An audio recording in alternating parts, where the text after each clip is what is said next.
வணக்கம், இது சூப்பர் 60. இன்றைய நாளில் அறிய வேண்டிய அத்தனை செய்திகளையும் 60 நிமிடங்களில் தரும் விறுவிறுப்பான தொகுப்பு. மத்திய அரசு ஊழியர்களின் குறைந்தபட்ச ஊதியம் 26,000 ரூபாயாக உயர உள்ளது. 8வது ஊதியக்குழு அறிவிக்கப்பட்ட நிலையில் 50 லட்சம் மத்திய அரசு ஊழியர்களின் ஊதியம் உயர வாய்ப்புள்ளது.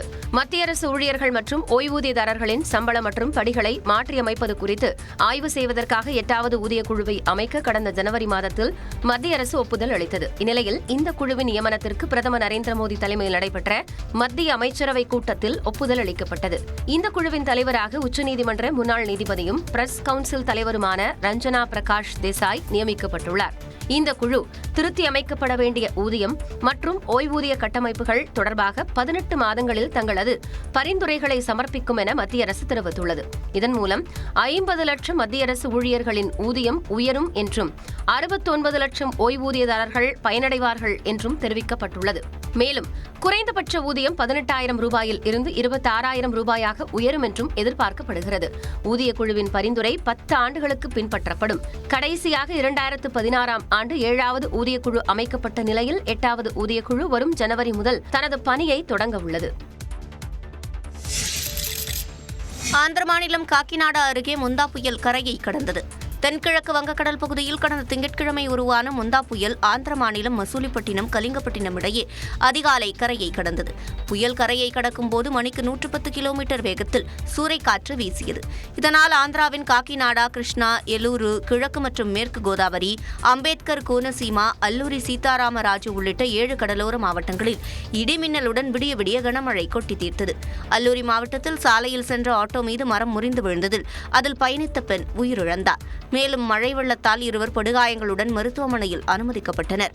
ஆந்திரா தலைநகர் அமராவதியில் உள்ள கண்காணிப்பு மையத்தில் இருந்தவாறு புயல் பாதிப்புகள் மற்றும் பாதுகாப்பு நடவடிக்கைகளை ஆந்திர முதலமைச்சர் சந்திரபாபு நாயுடு முடுக்கிவிட்டார். முந்தா புயல் காரணமாக ஆந்திராவில் 3,778 கிராமங்கள் பாதிக்கப்பட்டதாகவும் 1,76,000 ஹெக்டேர் விவசாய நிலங்கள் சேதமடைந்ததாகவும் தெரிவிக்கப்பட்டுள்ளது. மோந்தா புயல் ஆந்திராவில் கரையை கடந்த நிலையில் தமிழ்நாட்டில் இன்று முதல் 6 நாட்களுக்கு மிதமான மழையை பெய்யும் என வானிலை ஆய்வு மையம் கணித்துள்ளது. மோந்தா புயல் காரணமாக நேற்று சென்னையில் காலை முதல் பிற்பகல் வரை மிதமான மழை பெய்தது. இந்த நிலையில் இன்று முதல் நவம்பர் 3ஆம் தேதி வரை தமிழ்நாட்டில் ஓரிரு இடங்களில் மிதமான மழையை பெய்ய வாய்ப்புள்ளதாக சென்னை வானிலை ஆய்வு மையம் தெரிவித்துள்ளது. சென்னையை பொறுத்தவரையில் வானம் மேகமூட்டத்துடன் காணப்படும் என்றும் ஓரிரு இடங்களில் மிதமான மழைக்கு வாய்ப்பிருப்பதாகவும் கணிக்கப்பட்டுள்ளது. அதே நேரம் தமிழ்நாடு, புதுச்சேரியின் கடலோர பகுதிகள் மற்றும் குமரிக்கடல் பகுதிகளில் இன்று முதல் மணிக்கு 45 முதல் 55 கிலோமீட்டர் வரையான வேகத்தில் காற்று வீசக்கூடும் என்றும் இடையிடையே 65 கிலோமீட்டர் வரை வேகத்தில் தரைக்காற்று வீசும் எனவும் வானிலை ஆய்வு மையம் கூறியுள்ளது. தங்கம் விலை வரலாற்றில் இல்லாத வகையில் ஒரே நாளில் சவரனுக்கு 3,000 ரூபாய் குறைந்ததால் ஒரு சவரன் தங்கம் விலை மீண்டும் 90,000 ரூபாய்க்கு கீழ் சரிந்துள்ளது. கடந்த சில மாதங்களாக தங்கம் விலை ராக்கெட் வேகத்தில் உயர்ந்து வந்த நிலையில் 2 வாரங்களாக அதன் சூழலில் மாற்றம் ஏற்பட்டுள்ளது. சென்னையில் செவ்வாய்க்கிழமை காலை தங்கம் சவரனுக்கு 1,200 ரூபாய் குறைந்த நிலையில் மேலும் மாலையில் 1,800 ரூபாய் சரிந்தது. இதனால் சவரன் தங்கம் மீண்டும் 90,000 ரூபாய்க்கு கீழ் குறைந்து 88,600 ரூபாய்க்கு விற்கப்படுகிறது. 1 கிராம் தங்கம் விலை 11,075 ரூபாயாக உள்ளது. இந்நிலையில் வெள்ளி விலை காலையில் கிராமுக்கு 5 ரூபாய் குறைந்த நிலையில் மாற்றமின்றி நீடிக்கிறது. 1 கிராம் வெள்ளி 165 ரூபாய்க்கும் 1 கிலோ கட்டி வெள்ளி 1,65,000 ரூபாய்க்கும் விற்பனையாகிறது. தங்கம், வெள்ளி விலை அடுத்தடுத்த 2 நாட்களில் மேலும் குறைய வாய்ப்புள்ளதாக வல்லுநர்கள் கணித்துள்ளனர். அதிமுகவை அமித்ஷாவிடம் விழுந்து சரண்டர் செய்துவிட்டதாக எடப்பாடி பழனிசாமி மீது முதலமைச்சர் மு.க.ஸ்டாலின் குற்றம் சாட்டியுள்ளார். மாமல்லபுரத்தில் திமுக நிர்வாகிகளுக்கான என் வாக்குச்சாவடி வெற்றி வாக்குச்சாவடி என்ற பெயரிலான பயிற்சி கூட்டத்தை தொடங்கி வைத்து பேசிய முதலமைச்சர் அதிமுக கூட்டணிக்கு யாரும் செல்ல தயாராக இல்லை என்று கூறினார். எதிர்க்கட்சி தலைவராக இருக்கக்கூடிய பழனிசாமி அவர்கள் பெயரளவுக்காவது திராவிட கட்சியாக இருந்த அந்த கட்சியை அமித்ஷா கிட்ட விழுந்து சரண்டர் பண்ணிட்டாரு.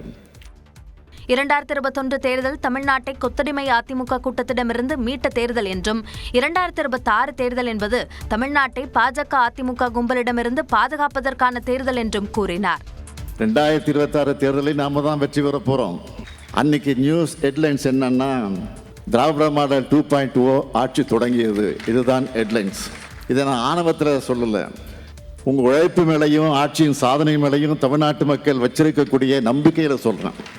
அதிமுக பாஜக கூட்டணியை மக்கள் விரும்பவில்லை என்றும் முதலமைச்சர் மு க ஸ்டாலின் தெரிவித்தார். தமிழகம் முழுவதும் மாவட்ட வாரியாக நியமிக்கப்பட்டுள்ள அதிமுக தகவல் தொழில்நுட்ப பிரிவு பொறுப்பாளர்களுடன் வரும் 2ஆம் தேதி கலந்தாய்வு கூட்டம் நடைபெறும் என அக்கட்சியின் பொதுச் செயலாளர் எடப்பாடி பழனிசாமி தெரிவித்துள்ளார். அவர் வெளியிட்ட அறிக்கையில் தகவல் தொழில்நுட்ப பிரிவைச் சேர்ந்த மாவட்ட பொறுப்பாளர்கள் இதுவரை மேற்கொண்டுள்ள பணிகள் குறித்து கலந்தாய்வு கூட்டம் அதிமுக தலைமை அலுவலகத்தில் வரும் 2 மற்றும் 3 ஆகிய தேதிகளில் நடைபெறும் என தெரிவித்துள்ளார். ஞாயிறு காலை 9:30 மணிக்கு விருதுநகர், சிவகங்கை, ராமநாதபுரம், தென்காசி, நெல்லை, மதுரை, தேனி, தூத்துக்குடி, கன்னியாகுமரி மாவட்டங்களைச் சேர்ந்தவர்களையும், பிற்பகல் 3:30 மணிக்கு தஞ்சை, நாகை, மயிலாடுதுறை, திருச்சி, திருவாரூர், பெரம்பலூர், அரியலூர், புதுக்கோட்டை, கடலூர், விழுப்புரம், கள்ளக்குறிச்சி பொறுப்பாளர்களை சந்திக்க இருப்பதாகவும் குறிப்பிட்டுள்ளார். நவம்பர் 3ஆம் தேதி விடுபட்ட மாவட்டங்களைச் சேர்ந்த தகவல் தொழில்நுட்ப பிரிவு பொறுப்பாளர்களை சந்திக்க உள்ளதாக எடப்பாடி பழனிசாமி தெரிவித்துள்ளார். இதேபோல பூத் கமிட்டி பொறுப்பாளர்கள் நவம்பர் 4ஆம் தேதி முதல் சம்பந்தப்பட்ட மாவட்டங்களுக்கு நேரில் சென்று சிறப்பு தீவிர வாக்காளர் பட்டியல் திருத்தப் பணியினை கண்காணித்து மாவட்ட கழக செயலாளர்களுடன் இணைந்து முழுமையாக செய்து முடித்து அதன் விவரங்களை தலைமை கழகத்திற்கு தெரிவிக்க வேண்டும் என இபிஎஸ் கூறியுள்ளார். வாக்காளர் பட்டியல் சிறப்பு தீவிர திருத்தம் தொடர்பாக அங்கீகரிக்கப்பட்ட அரசியல் கட்சிகளுடன் தேர்தல் ஆணையம் இன்று ஆலோசனை நடத்துகிறது. தமிழ்நாடு தலைமை தேர்தல் அதிகாரி அர்ச்சனா பட்நாயக் தலைமையில் நடைபெறும் இந்த கூட்டத்தில் பங்கேற்க அங்கீகரிக்கப்பட்ட அரசியல் கட்சிகளுக்கு அழைப்பு விடுக்கப்பட்டுள்ளது. அதன்படி ஆம் ஆத்மி, பகுஜன் சமாஜ், பாஜக, மார்க்சிஸ்ட் கம்யூனிஸ்ட், காங்கிரஸ், தேசிய மக்கள் கட்சி ஆகிய 6 அங்கீகரிக்கப்பட்ட தேசிய கட்சிகளுக்கும் அதிமுக, திமுக, தேமுதிக, நாம் தமிழர் கட்சி, விடுதலை சிறுத்தைகள், இந்திய கம்யூனிஸ்ட் ஆகிய மாநில கட்சிகளுக்கும் அழைப்பு விடுக்கப்பட்டுள்ளது. சென்னை தலைமைச் செயலகத்தில் இன்று மாலை 4 மணிக்கு நடைபெறும் கூட்டத்தில் தமிழ்நாட்டில் மேற்கொள்ளப்பட உள்ள சிறப்பு தீவிர வாக்காளர் பட்டியல் திருத்த நடைமுறைகள் குறித்து எடுத்துரைக்கப்பட உள்ளது. நவம்பர் 4ஆம் தேதி முதல் டிசம்பர் 4ஆம் தேதி வரை தமிழ்நாடு உள்ளிட்ட 12 மாநிலங்களில் வாக்காளர் பட்டியல் சிறப்பு தீவிர திருத்த பணிகள் மேற்கொள்ளப்பட உள்ளது குறிப்பிடத்தக்கது. பீகாரில் ஆட்சிக்கு வந்தால் மகளிருக்கு மாதம் 2500 ரூபாய் வழங்குவோம் என காங்கிரஸ் கூட்டணி வாக்குறுதி அளித்துள்ளது. பீகார் சட்டப்பேரவைத் தேர்தலில் இளைஞர்கள் மற்றும் பெண்களை கவரும் வகையிலான தேர்தல் அறிக்கையை இந்தியா கூட்டணி வெளியிட்டுள்ளது. இந்தியா கூட்டணியின் முதலமைச்சர் வேட்பாளர் தேஜஸ்வி வெளியிட்ட இந்த தேர்தல் அறிக்கையில் ஆட்சி அமைந்த 20 நாட்களில் குடும்பத்தில் ஒருவருக்கு அரசு வேலை என்ற சட்டம் இயற்றப்படும் என வாக்குறுதி அளிக்கப்பட்டுள்ளது. அரசு ஊழியர்களுக்கு பழைய ஓய்வூதிய திட்டம் அமல்படுத்தப்படும் எனவும் ஒவ்வொரு குடும்பத்திற்கும் 200 யூனிட் மின்சாரம் இலவசம் எனவும் வாக்குறுதி வழங்கப்பட்டுள்ளது. டிசம்பர் 1ஆம் தேதி முதல் 5 ஆண்டுகளுக்கு மகளிருக்கு மாதந்தோறும் 2500 ரூபாய் நிதியுதவி அளிக்கப்படும் எனவும் ஒவ்வொரு தனிநபருக்கும் 25 லட்சம் ரூபாய் வரை இலவச மருத்துவ காப்பீடு வழங்கப்படும் எனவும் தேர்தல் அறிக்கையில் தெரிவிக்கப்பட்டுள்ளது. ஏழை மக்களுக்கு 500 ரூபாய்க்கு சமையல் எரிவாயு சிலிண்டர் வழங்கப்படும் எனவும் இந்தியா கூட்டணி வாக்குறுதி வழங்கியுள்ளது. இடஒதுக்கீட்டு வரம்பை 50% இருந்து தேவையான அளவு அதிகரிக்க நடவடிக்கை எடுக்கப்படும் எனவும் உறுதியளிக்கப்பட்டுள்ளது. வக்ஃப் திருத்த மசோதா நிறுத்தி வைக்கப்படும் எனவும் புத்த விகார்களில் நிர்வாகம் பௌத்த மக்களிடம் ஒப்படைக்கப்படும் எனவும் பீகாரில் மதுவிலக்கு சட்டத்தில் இருந்து கள்ளுக்கடைகளுக்கு விலக்கு அளிக்கப்படும் எனவும் இந்தியா கூட்டணி வாக்குறுதி அளித்துள்ளது.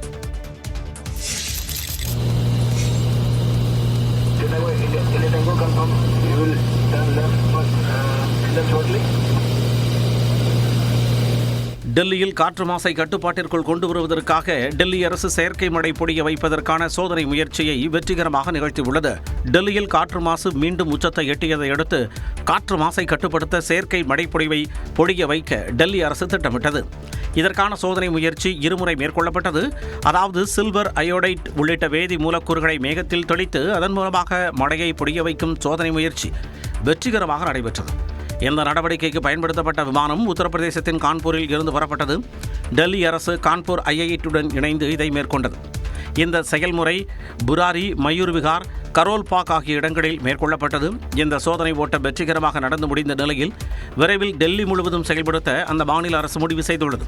டெல்லி முதலமைச்சர் ரேகா குப்தா மேக விதைப்பு மழை டெல்லிக்கு தேவையான ஒன்றாக உள்ளது என்றும் தொழில்நுட்பத்தை பயன்படுத்தி முதல் முறையாக செய்யப்பட்டுள்ளது என்றும் கூறியுள்ளார்.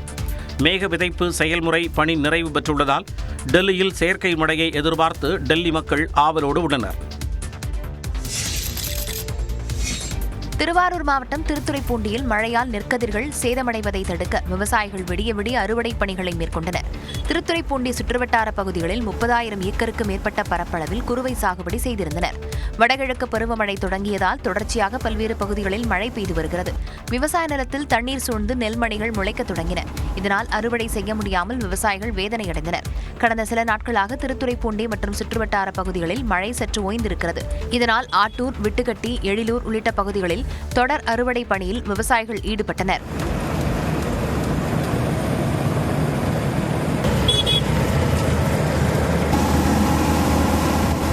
மழைக்கு முன்பு பணியை முடிக்க வேண்டும் என்பதால் இரவு முழுவதும் அறுவடை பணிகள் மும்முரமாக நடந்தன.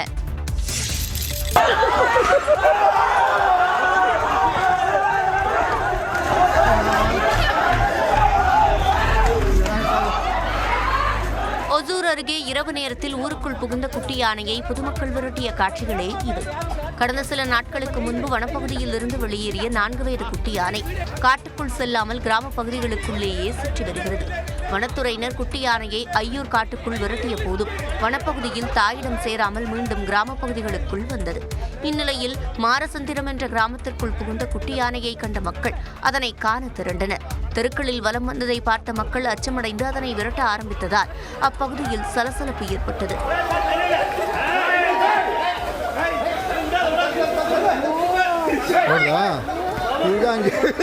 தகவல் அறிந்து வந்த வனத்துறையினர் குட்டி யானையை வனப்பகுதிக்குள் விரட்டும் பணிகளில் ஈடுபட்டனர். தமிழ்நாடு முழுவதும் உள்ள பல்வேறு முருகன் கோவில்களில் திருக்கல்யாண வைபவம் கோலாகலமாக நடைபெற்றது. கந்த சஷ்டியில் சூரபத்மனை வதம் செய்த முருகப்பெருமானுக்கு திருக்கல்யாண வைபவம் விமர்சையாக நடந்தது. பல்வேறு கோவில்களில் நடைபெற்ற திருக்கல்யாண வைபவத்தை திரளான பக்தர்கள் கண்டு சாமி தரிசனம் செய்தனர்.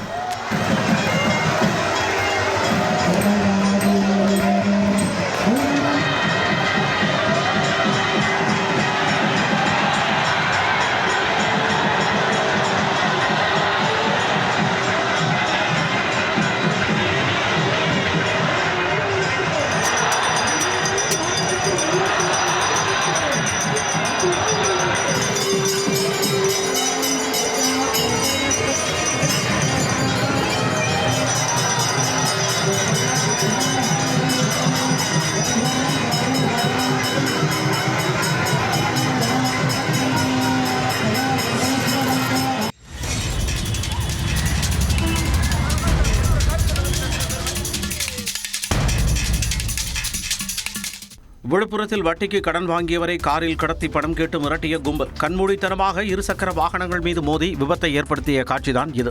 விழுப்புரம் மாவட்டம் செஞ்சி அருகே உள்ள வடத்தியைச் சேர்ந்த சிவா என்பவர் வட்டிக்கு விடும் நபர் ஒருவரிடம் கடன் வாங்கியதாக கூறப்படுகிறது. பணத்தை திருப்பித் தராமல் இழுத்தடித்து வந்த நிலையில் பணம் கொடுத்த நபர் 5 பேருடன் சிவாவின் வீட்டிற்கு சென்று காரில் அவரை கடத்திச் சென்றார். சிவாவின் மனைவி புகார் அளித்ததன் பேரில் வளத்தி காவல்துறையினர் கடத்தல் கும்பலை விரட்டினர். விழுப்புரம் 4 முனை சந்திப்பு சாலையில் போலீசார் நிற்பதை பார்த்ததும் காரை வழியிலேயே திருப்பி அதிவேகமாக ஓட்டினர். அப்போது எதிரே வந்த 6 இருசக்கர வாகனங்கள் சேதமடைந்தன. இதனால் ஓட்டிச் சென்றவர்கள் லேசான காயங்களுடன் நல்வாய்ப்பாக உயிர் தப்பினர். போலீசார் விடாது துரத்தி வருவதை அறிந்த கடத்தல் கும்பல் ஒரு கட்டத்தில் விழுப்புரம் புறவழிச்சாலையில் ஜானகிபுரம் என்ற இடத்தில் காரையும் சிவாவையும் விட்டுவிட்டு வேறொரு காரில் ஏறி தப்பிச் சென்றனர். சிவாவை மீட்ட போலீசார் தப்பியோடிய கடத்தல் கும்பலை தீவிரமாக தேடி வருகின்றனர்.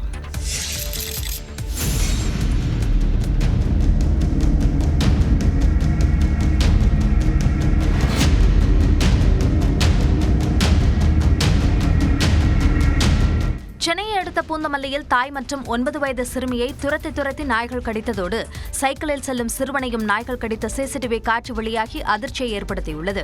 பூந்தமல்லி நகராட்சிக்குட்பட்ட மகாலட்சுமி நகரில் அடுத்தடுத்து 10க்கும் மேற்பட்டோரை அங்குள்ள தெருநாய்கள் கடித்துள்ளன. இதில் அதே பகுதியைச் சேர்ந்த யாஸ்மின் மற்றும் அவரது 9 வயது மகள் சமீரா ஆகியோர் தெருவில் நடந்து சென்றபோது அங்கிருந்த 2 தெருநாய்கள் தாயையும் மகளையும் வெறிபிடித்து துரத்தி கடித்துள்ளன. இதில் சிறுமி சமீராவிற்கு பலத்த காயம் ஏற்பட்டு கீழ்ப்பாக்கம் அரசு மருத்துவமனையில் சிகிச்சைக்காக அனுமதிக்கப்பட்டார். இதேபோல சாலையில் சைக்கிளில் செல்லும் சிறுவர்களையும் அங்குள்ள தெருநாய்கள் துரத்தி கடித்து வருவதாக அப்பகுதி மக்கள் தெரிவித்துள்ளனர். தெருநாய்களை கட்டுப்படுத்த அப்பகுதி மக்கள் கோரிக்கை வைத்துள்ளனர். இதனிடையே திண்டுக்கல் மாவட்டம் வேடசந்தூரில் இருசக்கர வாகனத்தில் தங்கையுடன் கல்லூரி மாணவி சென்றபோது தெருநாய் குறுக்கே புகுந்ததால் கீழே விழுந்து காயமடைந்தார். இந்த சிசிடிவி காட்சியும் வெளியாகி அதிர்ச்சியை ஏற்படுத்தியுள்ளது. கோவை வந்த துணை குடியரசுத் தலைவர் சிபி ராதாகிருஷ்ணன் பல்வேறு நிகழ்ச்சிகளில் பங்கேற்றார். பல்வேறு நிகழ்ச்சிகளில் பங்கேற்பதற்காக கோவை வந்த அவருக்கு விமான நிலையத்தில் மேளதாளங்கள் முழங்க உற்சாக வரவேற்பு அளிக்கப்பட்டது.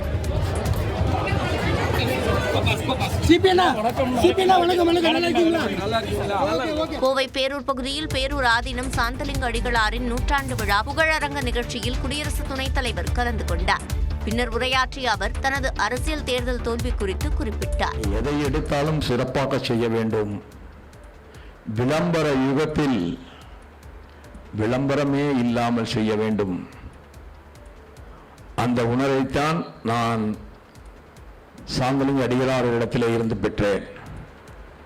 அது கூட என்னுடைய தேர்தல் தோல்விக்கு ஒரு காரணமாக இருந்திருக்கலாம். ஆனாலும் அதிலே மனது மகிழ்ச்சி கொள்கிறதை தவிர அதை தோற்றுவிட்டோமோ என்று ஒருபோதும் சோக உணர்வு வரவே இல்லை. எதிரிகளின் வியூகத்திற்கு ஏற்ப மாற்று வியூகம் அமைத்து வெற்றி பெற வேண்டும் எனவும் அவர் தெரிவித்தார். கோவையில் குடியரசு துணைத் தலைவர் வருகைக்கான பாதுகாப்பின் போது எச்சரிக்கையை மீறி செயல்பட்ட இருவர் மதுபோதையில் இருந்ததாக காவல்துறை தெரிவித்துள்ளது. குடியரசு துணைத் தலைவர் CP ராதாகிருஷ்ணன் வருகையை முன்னிட்டு கோவை டவுன்ஹால் பகுதியில் பலத்த போலீஸ் பாதுகாப்பு போடப்பட்டிருந்தது.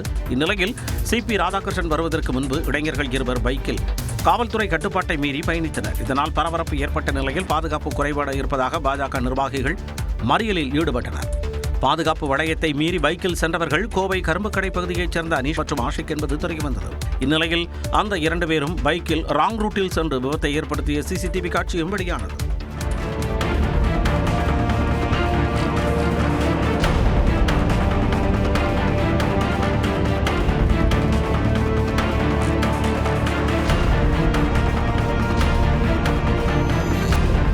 இது தொடர்பாக விளக்கம் அளித்துள்ள காவல்துறை, கோவை மாநகராட்சி அலுவலகம் அருகே சிரமமின்றி செல்ல சிறிதாக வாகன போக்குவரத்து அனுமதிக்கப்பட்டதாகவும், அப்போது காவல்துறை எச்சரிக்கையை மீறி அஜாக்கிரதையாக இருந்த இருசக்கர வாகனத்தில் 2 பேர் சென்றதாகவும், இருவரும் மதுபோதையில் இருந்தது உறுதி செய்யப்பட்டதாகவும் அவர்கள் மீது வழக்கு பதியப்பட்டுள்ளது என்றும் கோவை மாநகர காவல்துறை தெரிவித்துள்ளது.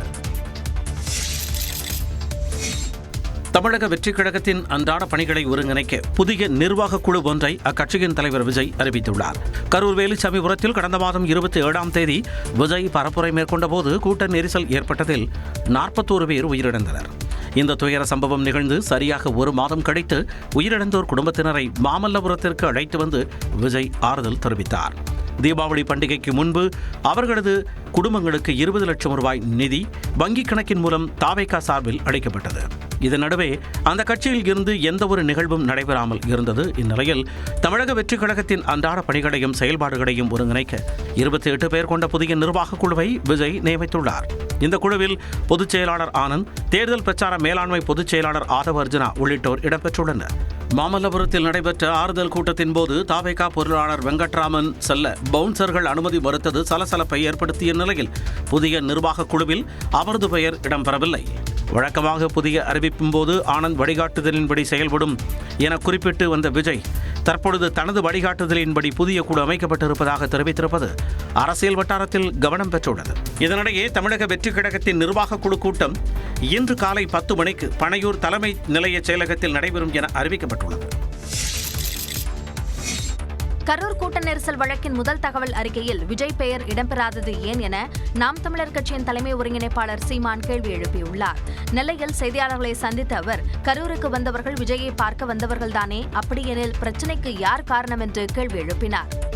நான் தானே விஜய், நான் வர்றதுனால தானே கூட்டம், என்னை பார்க்க வந்த கூட்டத்தில் தான் நெரிசல், சாவு, மரணம். அப்ப அந்த குற்றப்பதிவுல FIRல என் பேர் ஏன் இல்லை? சிபிஐக்கு நீங்க இந்த வழக்கை கொண்டு வரத, விஜயையும் ஆதவர்ஜுனா வெளியில வச்சிருக்கிறத, கூட்டணிக்கு வரலைன்னா மறுபடியும் ஃபேர் பண்ணும். நீங்க வேணா எழுதிவீங்க. முன்னதாக சட்டப்பேரவைத் தேர்தலில் நாதக சார்பில் நெல்லை தொகுதி வேட்பாளராக சத்யாவையும் பாளையங்கோட்டை தொகுதி வேட்பாளராக மருத்துவர் சரவணனையும் சீமான் அறிவித்தார். பாமக நிறுவனர் ராமதாஸை திமுக கூட்டணியில் இருக்கும் கொங்குநாடு மக்கள் தேசிய கட்சியின் பொதுச் செயலாளர் ஈஸ்வரன் நேரில் சந்தித்து பேசினார். திண்டிவனத்தில் உள்ள தைலாபுரம் இல்லத்தில் இந்த சந்திப்பு நடைபெற்றது. தொடர்ந்து செய்தியாளர்களிடம் பேசிய ஈஸ்வரன் ராமதாஸின் உடல்நிலை குறித்து கேட்டறிந்ததாக குறிப்பிட்டார்.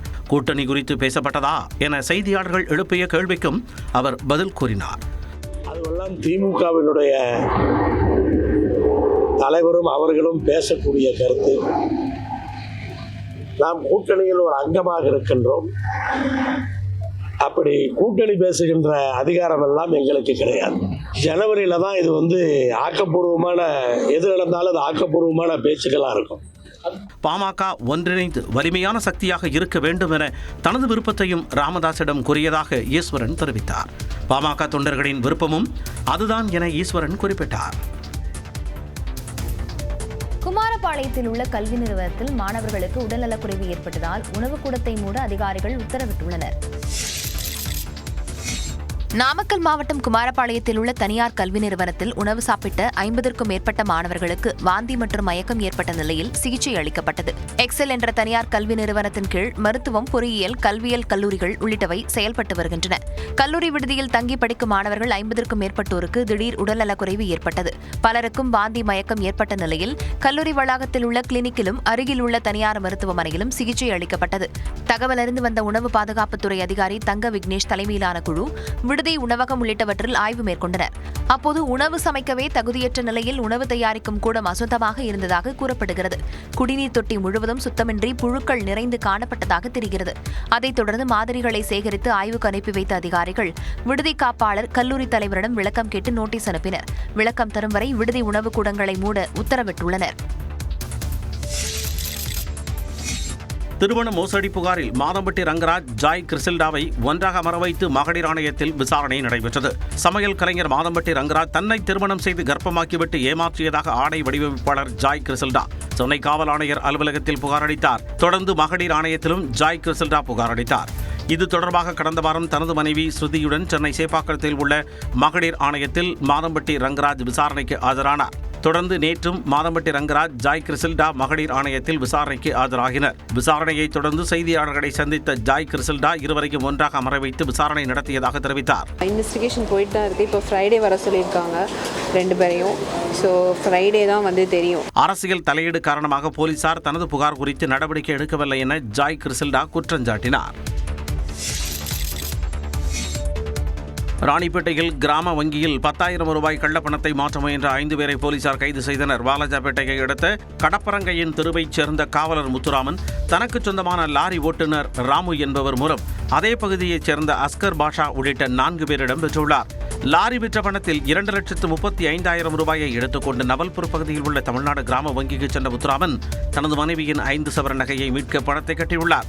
வங்கி காசாளர் 2,35,000 ரூபாயை இயந்திரம் மூலம் எண்ணும்போது அதில் 10,000 ரூபாய் கள்ளப்பணம் இருப்பது தெரியவந்தது. இது தொடர்பாக வங்கி மேலாளர் அளித்த புகாரில் காவலர் முத்துராமன் மற்றும் அவரது மனைவியிடம் போலீசார் விசாரணை நடத்தினர். இது தொடர்பாக முத்துராமன் அளித்த புகாரில் லாரியை வாங்கிய அஸ்கர் பாஷா, இடைத்தரகர் ராமு உட்பட 5 பேரை போலீசார் கைது செய்தனர்.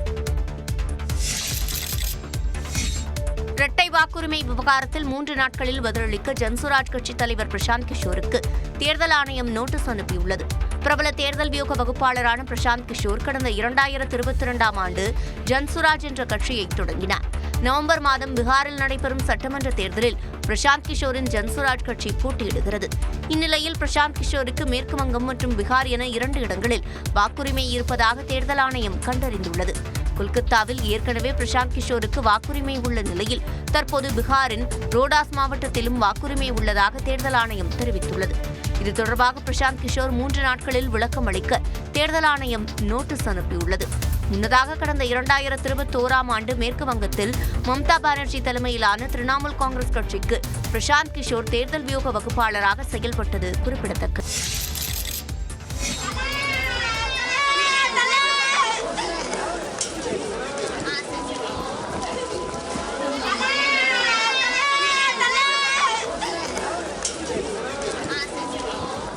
திருப்பதியில் சாமி தரிசனம் மேற்கொள்ள சென்ற அஜித்தை ரசிகர்கள் தல என அழைத்தபோது அவ்வாறு அழைக்க வேண்டாம், இது கோவில் என செய்கையில் அஜித் கூறிய காட்சிதான் இது. திருப்பதி மலையில் தங்கிய அஜித்குமார் அதிகாலை நேரத்தில் ஏழுமலையான் கோவிலுக்கு சென்றார். அங்கு சுப்பிரபாத சேவை நடைபெற்ற நிலையில் அவர் தரிசனம் மேற்கொண்டார். தொடர்ந்து அவருக்கு தீர்த்த பிரசாதங்கள் வழங்கப்பட்டன. கோவிலில் இருந்து பக்தர்கள் அவரை பார்த்து உற்சாகமடைந்தனர். கொட்டும் மழையிலும் ரசிகர்கள் பலர் அவருடன் ஆர்வமாக செல்ஃபி எடுத்துக் கொண்டனர். அப்போது காது கேளாத மாற்றுத்திறனாளி ரசிகருக்கு அஜித்குமார் செல்ஃபி எடுத்துக் கொடுத்து மகிழ்ந்தார்.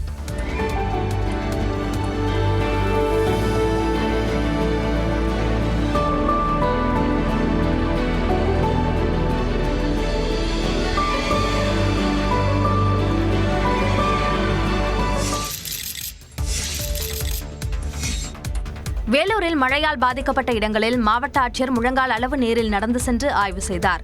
அங்கு கன்சால்பேட்டை, இந்திரா நகரில் நடைபெற்ற மருத்துவ முகாம்களை ஆய்வு செய்த ஆட்சியர் சுப்புலட்சுமி வெள்ளத்தால் பாதிக்கப்பட்ட மக்களுக்கு ஆறுதல் கூறினார்.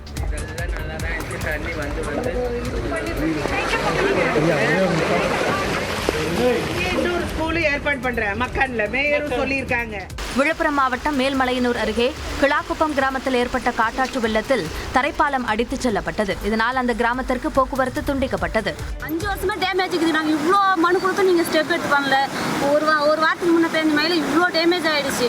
இப்போ இதுக்கு மேலேயாவது நீங்கள் ஸ்டெப் எடுத்து எங்களுக்கு வந்து ஒரு நல்ல பாலத்தை கட்டி தருவீங்கன்னு நாங்கள் நம்புகிறோம். கொடைக்கானல் மலைப்பகுதியில் வீசிய பலத்த காற்றால் பூம்பாறை மன்னவனூர் மலைச்சாலையில் ராட்சத மரம் ஒன்று முறிந்து விழுந்தது. இதனால் போக்குவரத்து பாதிக்கப்பட்டது. 22% வரை ஈரப்பதம் கொண்ட நெல்மணிகளை கொள்முதல் செய்ய அனுமதிப்பது குறித்து திருவாரூர் மாவட்டம், கடலூர் மாவட்டங்களில் மத்திய குழுவினர் நேரடி ஆய்வு மேற்கொண்டனர். தமிழ்நாட்டில் அறுவடை செய்யப்பட்ட நெல்மணிகள் கனமழையில் நனைந்ததால் கொள்முதல் செய்யப்படும் நெல்மணிகளுக்கான அதிகபட்ச ஈரப்பத வரம்பை 17%லிருந்து 22% உயர்த்த வேண்டும் என்று விவசாயிகள் கோரிக்கை விடுத்து வருகின்றனர். இது தொடர்பாக மத்திய அரசுக்கு தமிழ்நாடு அரசு கடிதம் எழுதியிருந்தது. அதனை ஏற்று 3 குழுக்களை தமிழ்நாட்டிற்கு மத்திய அரசு அனுப்பியது. இந்த குழுவினர் தமிழ்நாட்டில் 4வது நாளாக செவ்வாய்க்கிழமை ஆய்வு மேற்கொண்டனர். அதன்படி கடலூர் மாவட்டத்தில் தூக்கணாம்பாக்கம், அதன் சுற்றுவட்டார பகுதிகளில் மத்திய குழுவினர் ஆய்வு மேற்கொண்டனர்.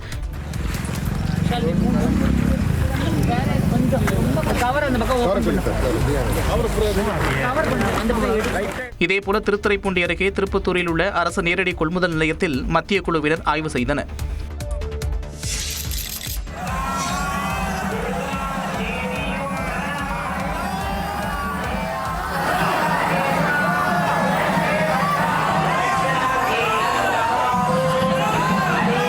திருச்செந்தூர் கந்தசஷ்டி விழாவையொட்டி கோலாகலமாக நடைபெற்ற திருக்கல்யாண காட்சிகளே இவை.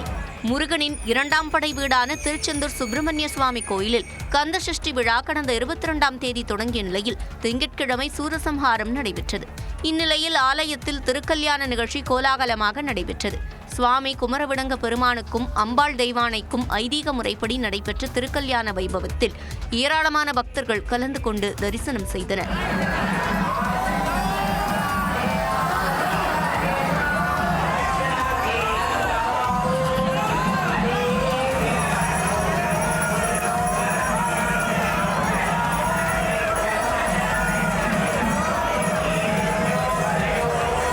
திருக்கல்யாண வைபவத்திற்கு மொய் எழுதி பிரசாதமும் பெற்று சென்றனர். நிகழ்ச்சி நிறைவு பெற்ற பிறகு சுவாமி மற்றும் அம்பாளை மறுவீடு அனுப்பி வைக்கும் நிகழ்வும் நடைபெற்றது. புதுச்சேரியில் ஆன்லைன் விளையாட்டில் முதலீடு செய்தால் பணத்தை இரட்டிப்பாக்கி தருவதாக கூறி லட்சக்கணக்கில் பண மோசடி செய்தவர் கைது செய்யப்பட்டுள்ளார். புதுச்சேரியைச் சேர்ந்த வினோதன் என்ற நபரை இன்ஸ்டாகிராம் மூலம் மர்ம நபர் ஒருவர் தொடர்பு கொண்டார். அப்போது ஆன்லைன் விளையாட்டில் பணம் முதலீடு செய்தால் இரட்டிப்பு லாபம் பெற்றுத் தருவதாக மர்ம நபர் கூறியதை நம்பி 3,60,000 ரூபாயை அவரிடம் முதலீடு செய்து ஆன்லைனில் விளையாடியுள்ளார்.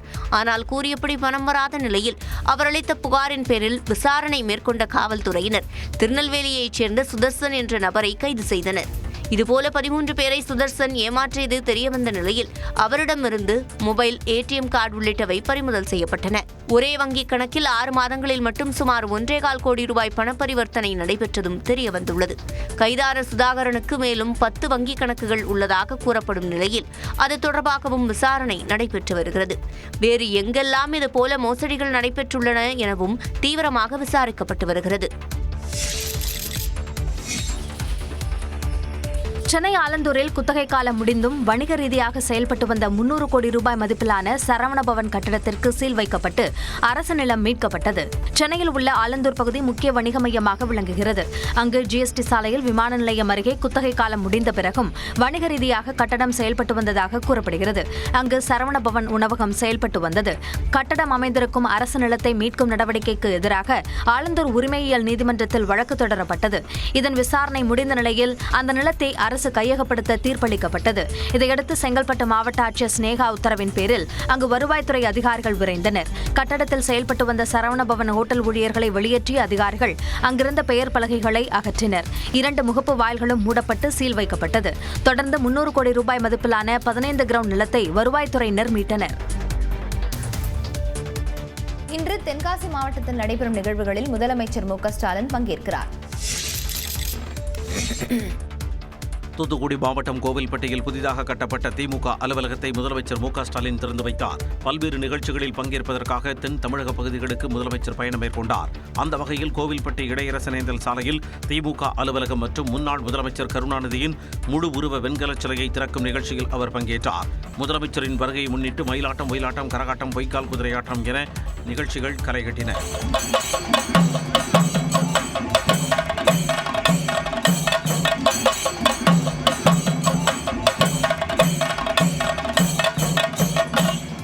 திமுக அலுவலகம் மற்றும் முன்னாள் முதலமைச்சர் கருணாநிதியின் முழு உருவச் சிலையை திறந்து வைத்த அவர் பின்னர் சிலையின் கீழ்ப்பகுதியில் வைக்கப்பட்டிருந்த கருணாநிதியின் உருவப்படத்திற்கு மலர் தூவி மரியாதை செலுத்தினார். அலுவலகத்தின் ஒரு பகுதியில் அமைக்கப்பட்ட நூலகத்தை திறந்து வைத்து புத்தகங்களையும் பார்வையிட்டார். இன்று தென்காசி மாவட்டத்தில் நடைபெறவுள்ள பல்வேறு நிகழ்ச்சிகளில் முதலமைச்சர் பங்கேற்க உள்ளார்.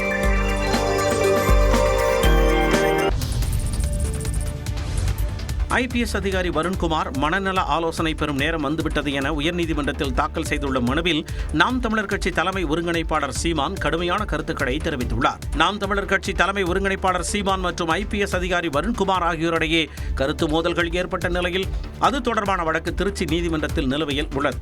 இந்நிலையில் தனக்கு எதிராக அவதூறு கருத்துக்களை தெரிவிக்க சீமானுக்கு தடை விதிக்க கோரியும் 2,10,00,000 ரூபாய் மான நஷ்டஈடு கோரியும் உயர்நீதிமன்றத்தில் வருண்குமார் மனு தாக்கல் செய்துள்ளார். இதற்கு பதில் மனு தாக்கல் செய்துள்ள சீமான் வரதட்சணை கொடுமை தடுப்புச் சட்டத்தின் கீழ் பதிவு செய்யப்பட்ட வழக்கில் சிறை சென்றவர் வருண்குமார் எனவும் ராமநாதபுரம் எஸ்பியாக இருந்தபோது சமூக வலைதளத்தில் தனது சொந்த கருத்துக்களை பதிவிட்டதற்காக பணியிட மாற்றம் செய்யப்பட்டவர் என்பதும் அவரது நடத்தைக்கு சாட்சி என குறிப்பிட்டுள்ளார். வருண்குமார் குறித்து தனிப்பட்ட முறையில் எந்த கருத்தும் தெரிவிக்கவில்லை என்றும் காவல்துறை அதிகாரியாக அவரின் செயல்பாடு குறித்து மட்டுமே விமர்சித்ததாகவும் மனுவில் சீமான் கூறியுள்ளார். நியாயமான விமர்சனங்களை ஏற்றுக்கொள்ள முடியவில்லை என்றால் ஐபிஎஸ் அதிகாரியாக இருக்க வருண்குமார் தகுதியற்றவர் எனவும் வருண்குமார் மனநல ஆலோசனை பெறும் நேரம் வந்துவிட்டதாகவும் சீமான் பதில் மனுவில் கடுமையாக சாடியுள்ளார். தனக்கு எதிரான வருண்குமாரின் மனுவை தள்ளுபடி செய்ய வேண்டும் எனவும் சீமான் கோரிக்கை விடுத்த நிலையில் வழக்கின் அடுத்த கட்ட விசாரணையை நவம்பர் 11ஆம் தேதிக்கு நீதிபதி தனபால் ஒத்திவைத்தார்.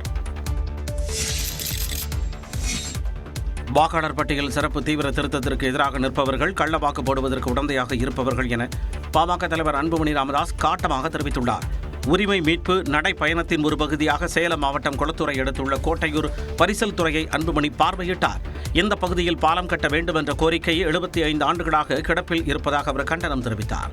இதையடுத்து செய்தியாளர்களிடம் பேசிய பாமக தலைவர் அன்புமணி வாக்காளர் பட்டியலில் உள்ள குறைகளை சரி செய்வதில் திமுகவுக்கு என்ன பிரச்சனை என கேள்வி எழுப்பினார். பல போலி வாக்காளர்கள் பல பேர் இறந்து விட்டார்கள், அவங்க பேரும் இருக்கும். அப்புறம் இடம் பெயர்ந்தவர்கள் 2 ஓட்டு வச்சிருப்பாங்க, இங்க இந்த ஊர்ல ஒரு ஓட்டு, அந்த ஊர்ல ஒரு ஓட்டு வச்சிருப்பாங்க. இப்படி இருக்கிற வாக்குகள் எல்லாம் கள்ள ஓட்டு போடுறதுக்கு ஏதுவாக குறிப்பாக திமுகவுக்கு அது உடந்தையாக இருக்கும். இந்த வாக்காளர் பட்டியல் சரி செய்வது என்ன பிரச்சனை உங்களுக்கு? இதை செய்யக்கூடாதுன்னு சொல்பவர்கள் கள்ள ஓட்டு போடுவதற்கு உடந்தையாக இருக்கின்றவர்கள். தமிழ்நாட்டில் பாஜகவுக்கு என்ன சாதகமான சூழ்நிலை உள்ளது என திமுகவுக்கு கேள்வி எழுப்பிய அன்புமணி வாக்காளர் பட்டியல் சிறப்பு திருத்தம் தொடர்பாக வரும் 2ஆம் தேதி நடைபெற இருப்பது அனைத்துக் கட்சி கூட்டம் அல்ல, திமுக கூட்டணி கூட்டம் என கூறினார்.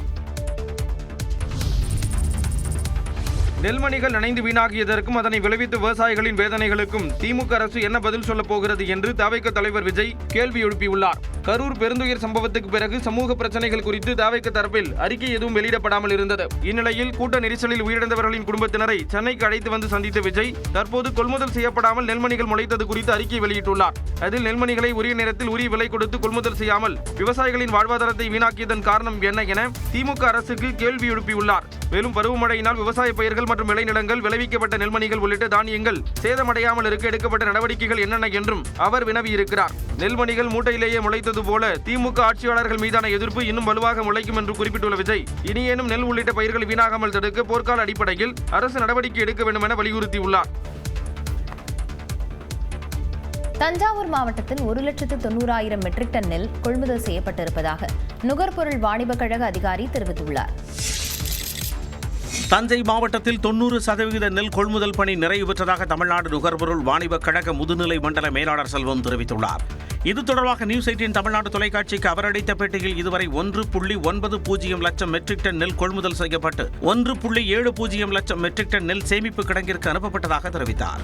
இதுவரை 90% நெல் கொள்முதல் பணிகள் நிறைவேற்றிருக்கிறது. இந்த சீசன் இன்னும் ஒரு 10 நாளுக்கு வரைக்கும் தொடரும் எதிர்பார்க்கிறோம். இன்னும் 16,000 ஏக்கரில் அறுவடை செய்ய வேண்டி உள்ளதாகவும் அதில் 50,000 டன் நெல் கொள்முதலுக்கு வரும் என எதிர்பார்ப்பதாகவும் கூறினார். இதுவரை 1,97,000 ஏக்கர்ல நெல் சாகுபடி ஆகியிருக்கிறது. இதில் 1,81,000 ஏக்கர் அறுவடை முடிவடைந்துள்ளது. தற்சமயம் இன்னும் ஒரு 16,000 ஏக்கர்ல நெல் அறுவடை செய்ய வேண்டியுள்ளது. தஞ்சை மாவட்டத்தில் ஏறத்தாழ 90% நெல் கொள்முதல் நிறைவு பெற்றதாக செல்வம் கூறினார்.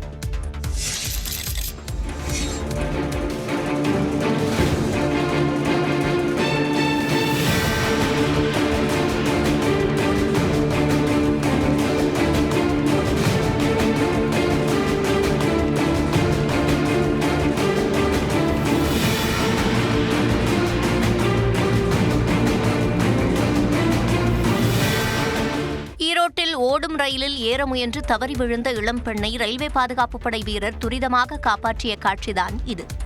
ஈரோடு ரயில் நிலையத்திலிருந்து ஏற்காடு விரைவு ரயில் திங்கட்கிழமை இரவு புறப்பட்டது. அப்போது இளம்பெண் ஒருவர் வேகமாக ஓடிச் சென்று ரயிலில் ஏற முயன்றார். ரயிலில் ஏற முயற்சித்த போது கால் நழுவி ரயில் படிக்கட்டுக்கும் நடைமேடைக்கும் இடையே சிக்கிக் கொண்டார்.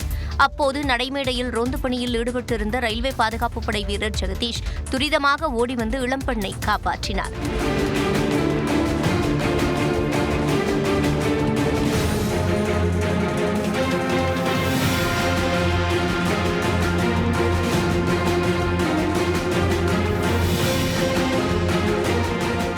இதனையடுத்து அங்கிருந்தவர்கள் அப்பெண்ணிற்கு முதலுதவி அளித்தனர். துணிச்சலாக செயல்பட்ட ரயில்வே பாதுகாப்பு படை வீரர் ஜெகதீஷுக்கு பலரும் திண்டுக்கல் அருகே நாட்டு மருந்து மூலம் 7 மாத கருவை கலைக்க முயன்ற சிறுமி அரசு மருத்துவமனையில் அனுமதிக்கப்பட்ட நிலையில் சிகிச்சை பலனின்றி பரிதாபமாக உயிரிழந்தார். வடமதுரை பகுதியைச் சேர்ந்த 17 வயது சிறுமி கருவுற்ற நிலையில் வீட்டிற்கு தெரிவிக்காமல் மறைத்ததாக கூறப்படுகிறது. இந்நிலையில் சிறுமியின் நடவடிக்கையை சந்தேகித்த பெற்றோர் அவர் 7 மாதம் கருவுற்றிருப்பதை கண்டறிந்துள்ளனர். மேலும் நாட்டு மருந்து மூலம் சிறுமியின் கருவை கலைக்க பெற்றோர் முயற்சித்ததாக தெரிகிறது. இதில் சிறுமி உடல்நலக்குறைவு ஏற்பட்ட நிலையில் திண்டுக்கல் அரசு மருத்துவக் கல்லூரி மருத்துவமனையில் அனுமதிக்கப்பட்டார். அங்கு அவருக்கு மஞ்சள் காமாலை உறுதி செய்யப்பட்ட நிலையில் அதற்கு சிகிச்சை அளித்த நிலையில் கரு கலைந்ததாக கூறப்படுகிறது. அதன் பிறகு மகப்பேறு பிரிவுக்கு சிறுமி மாற்றப்பட்ட நிலையில் அங்கு சிகிச்சை பலனின்றி உயிரிழந்தார். இது தொடர்பாக வழக்கு பதிவு செய்து காவல்துறையினர் விசாரித்து வருகின்றனர். காற்று மாசு காரணமாக டெல்லிக்குள் நுழையும் பிற மாநில சரக்கு வாகனங்களுக்கு கட்டுப்பாடு விதிக்கப்பட்டுள்ளது. BS6 விதிமுறைகளுக்கு கீழ் வராத வணிக சரக்கு வாகனங்கள் டெல்லிக்குள் நுழைய அடுத்த மாதம் முதல் தடை விதிக்கப்படுவதாக அறிவிக்கப்பட்டுள்ளது. காற்று மாசினால் கடுமையாக பாதிக்கப்பட்டுள்ள டெல்லியில் பாதிப்பை குறைக்க தொடர்ந்து நடவடிக்கைகள் எடுக்கப்பட்டு வருகின்றன. அந்த வகையில் போக்குவரத்து துறை வெளியிட்டுள்ள அறிவிப்பில் காற்றுத்தர மேலாண்மை ஆணைய புதிய விதிமுறைகள் கொண்டுவரப்பட்டுள்ளதாக தெரிவிக்கப்பட்டுள்ளது. அதன்படி BS6 விதிமுறைகளை பின்பற்றாத சரக்கு வாகனங்கள் நவம்பர் 1ஆம் தேதி முதல் டெல்லிக்குள் அனுமதிக்கப்படாது என்று தெரிவிக்கப்பட்டுள்ளது. வாகனங்களினால் ஏற்படும் காற்று மாசினை கட்டுப்படுத்தும் வகையில் இந்த நடவடிக்கை எடுக்கப்பட்டுள்ளது. இது இலகுரக சரக்கு வாகனம், நடுத்தர வகை சரக்கு வாகனம், கனரக சரக்கு வாகனங்களுக்கு புதிய விதிமுறை பொருந்தும் என்றும் தெரிவிக்கப்பட்டுள்ளது. மேலும் 2026ஆம் ஆண்டு அக்டோபர் 31ஆம் தேதி வரை BS4 விதிமுறைகளின் கீழ் வரும் சரக்கு வாகனங்களுக்கு அனுமதி அளிக்கப்படும் என்றும் வாகனங்களில் புதிய வசதிகள், பாதுகாப்பு அம்சங்கள் கொண்டுவர போதுமான கால அவகாசம் வழங்குவதற்காக இந்த விலக்கு அளிக்கப்படுவதாகவும் குறிப்பிடப்பட்டுள்ளது. अब लेट नहीं हो रहे, यहाँ से निकलो ना कट मार के। जो फटते जा रही गाड़ी के पीछे लेने का बोला ना बस को। டெல்லி இந்திரா காந்தி சர்வதேச விமான நிலையத்தில் ஏர் இந்தியா நிறுவனத்திற்கு சொந்தமான பேருந்து ஒன்று விமானத்திற்கு அருகில் தீப்பிடித்து எரிந்த சம்பவம் பரபரப்பை ஏற்படுத்தியது. விமான நிலையத்தில் 3வது முனையத்தில் நிறுத்தப்பட்டிருந்த AI சார்ட்ஸ் எனப்படும் பேருந்து பயணிகளை அழைத்து வருவதற்கு பயன்படுத்தப்படுகிறது. இந்நிலையில் விமானம் ஒன்றின் மிக அருகில் நிறுத்தப்பட்டிருந்த போது இந்த பேருந்து திடீரென தீப்பிடித்து எரிந்தது. நல்வாய்ப்பாக அப்போது பயணிகளோ அவர்களின் உடைமைகளோ எதுவுமே பேருந்தில் இல்லை, ஓட்டுநர் மட்டுமே இருந்திருக்கிறார். காவல்துறையினர் மற்றும் மத்திய தொழில் பாதுகாப்பு படை வீரர்கள் உடனடியாக சம்பவ இடத்திற்கு விரைந்தனர். மேலும் தீயணைப்பு வீரர்கள் தீயை அணைத்தனர். फुटते जाएगा साला फायर ब्रिगेड वाले साला एयरपोर्ट में फायर ब्रिगेड इतना लेट करेगा ये अभी तक पता ही नहीं चला किसी को. இந்த விபத்தில் உயிர் சேதமோ காயமோ ஏற்படவில்லை என விமான நிலைய அதிகாரிகள் தெரிவித்தனர். உத்தரகாண்ட் மாநில அரசு வரும் டிசம்பர் 1ஆம் தேதி முதல் வெளிமாநில வாகனங்களுக்கு பசுமை வரி விதிக்கும் புதிய நடைமுறையை அமல்படுத்த உள்ளது.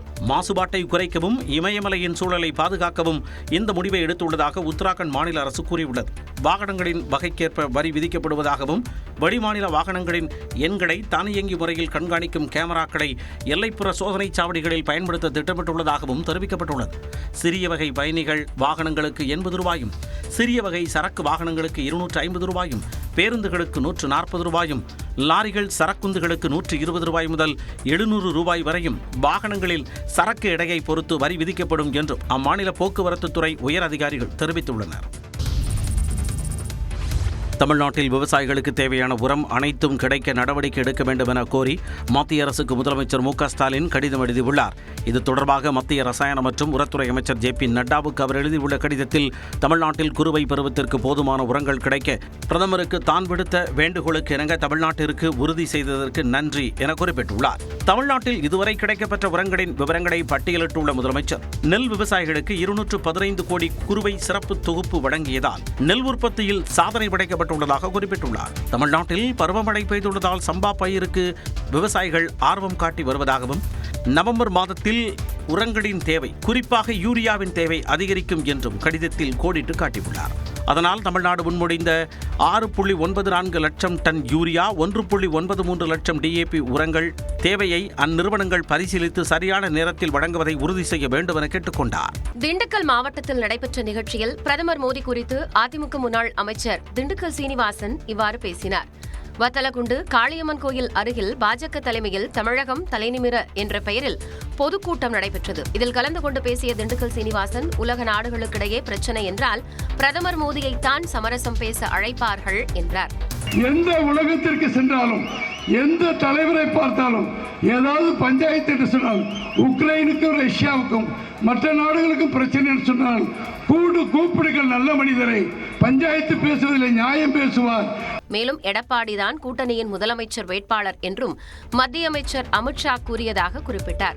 அமித்ஷாஜி இந்த கட்சியை ஆரம்பிக்கின்ற பொழுது தம்பி நயனா நாகேந்திரன் அவர்கள், தம்பி முருகன்,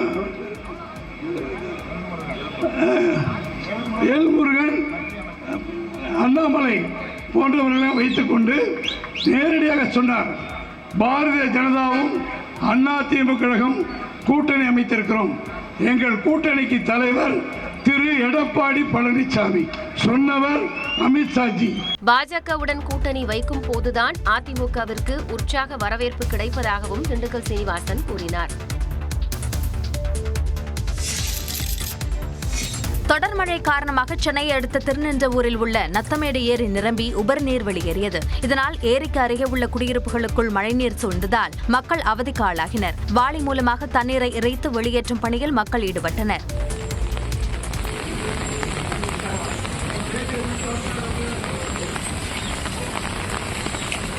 பூந்தமல்லியை அடுத்த பாரிவாக்கத்திலும் குடியிருப்புகளை சுற்றி 1 அடிக்கு மேல் தண்ணீர் சூழ்ந்ததால் அப்பகுதியே தனித்தீவு போல காட்சியளித்தது.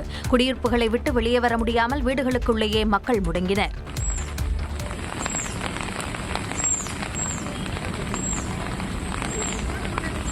வெள்ளச்சேரி தரமணி இணைப்புச் சாலையில் உள்ள ரயில்வே சுரங்கப்பாதையில் மழைநீர் தேங்கியதால் வாகன ஓட்டிகள் அவதியடைந்தனர்.